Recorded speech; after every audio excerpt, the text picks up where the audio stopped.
This is a true crime in real time update from True Crime Today and the Hidden Killers podcast. Federal agents call it a house of horrors, but for Sean Diddy Combs, it was home.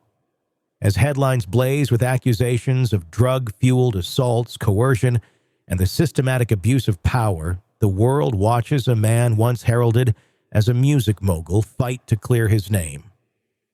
At first, he was incredibly friendly, the anonymous accuser said in a haunting interview that aired this morning on CNN. This accuser, identified in court filings as John Doe, recounted the evening he crossed paths with Combs at an exclusive Hamptons party.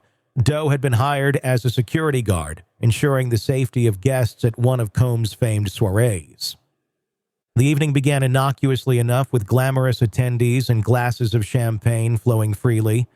Combs, the host, was charming, gracious even, but by Doe's account, that charm soon twisted into something far more sinister.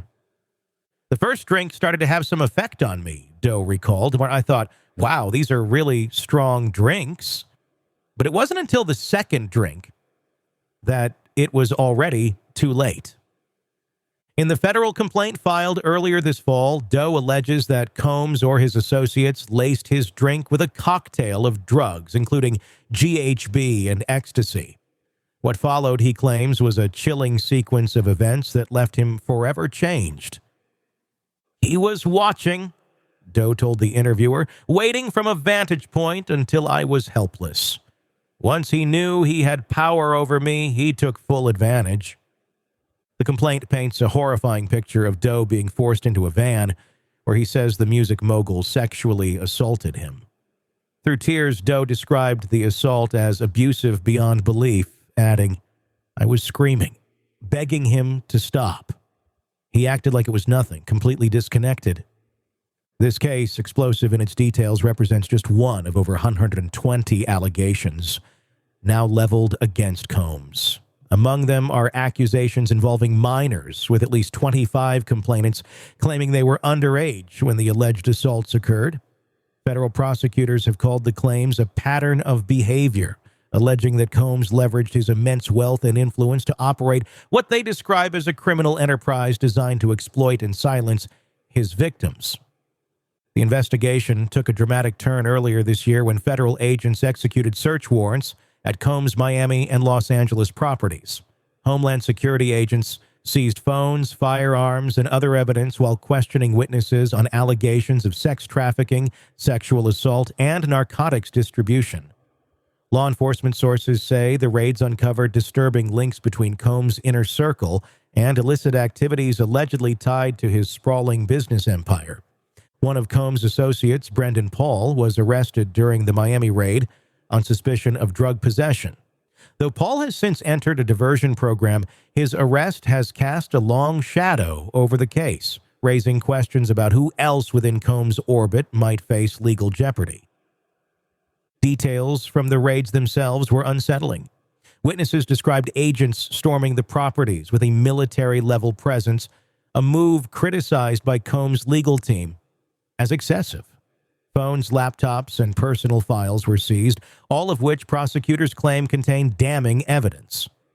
Reports suggest that these devices may hold communications and media that corroborate accusers' claims, further tightening the legal noose around Combs. Combs' legal team, led by high-profile attorney Mark Agnifilo, has fiercely denied the accusations. These are meritless claims from individuals looking for a payday. Agnifilo stated, Sean Combs is innocent and will fight these baseless allegations with every fiber of his being. But the denials have done little to quell public outrage. Last week, attorney Tony Busby held a press conference announcing that dozens of new victims had come forward. The scope of these allegations is staggering, Busby said, detailing claims ranging from drug-facilitated rape to the dissemination of compromising video recordings. This is not just about one man's misconduct. This is about a system of abuse designed to protect the powerful at the expense of the vulnerable. Public opinion appears to be shifting. While some fans and colleagues have rallied to Combs' defense, others have expressed shock and disappointment. Comedian Jeff Wittek recently shared his own unsettling experience at one of Combs' infamous freak-off parties.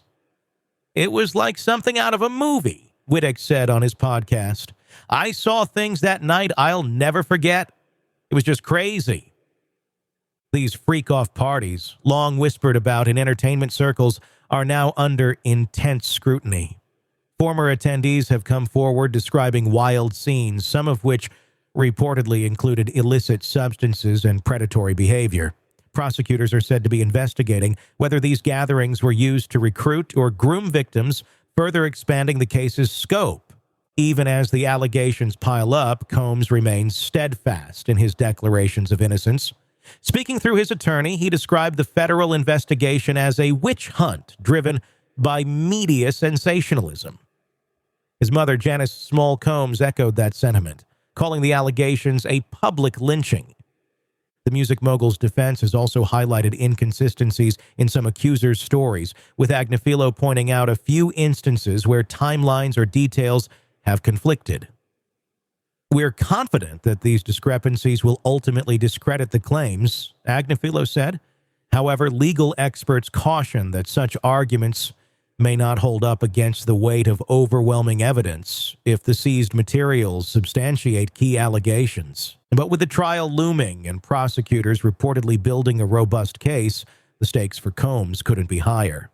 He faces charges of racketeering, sex trafficking, and obstruction of justice, among others. If convicted, he could spend the rest of his life behind bars. For now, the world waits. Will the evidence reveal a predator who abused his power for decades, or will Combs emerge vindicated, his reputation scarred but intact? The next phase of this trial promises to reveal whether the accusations hold the weight of undeniable truth or crumble under scrutiny.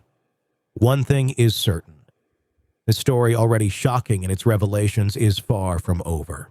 In a world where the darkest secrets lie just beneath the surface, They said it was an accident, but the evidence says otherwise. where hidden killers roam unnoticed in the shadows. I think you would definitely be looking at a blend of toxic, very bad narcissistic personality traits, and they will be vengeful and possibly resort to violence. Join Tony Bruschi as he uncovers the truth behind the most chilling cases. They said it was an accident, but the evidence clearly says otherwise. Each episode, we dig deep into the minds of those who commit the unthinkable. To your point on narcissism, he thinks in his own mind how witty he is. Yeah. But he lost that jury. I was done with him in 2 minutes. From unsolved mysteries to infamous crimes. Geez, you've just talked about how you've taught yourself how to do everything under the sun.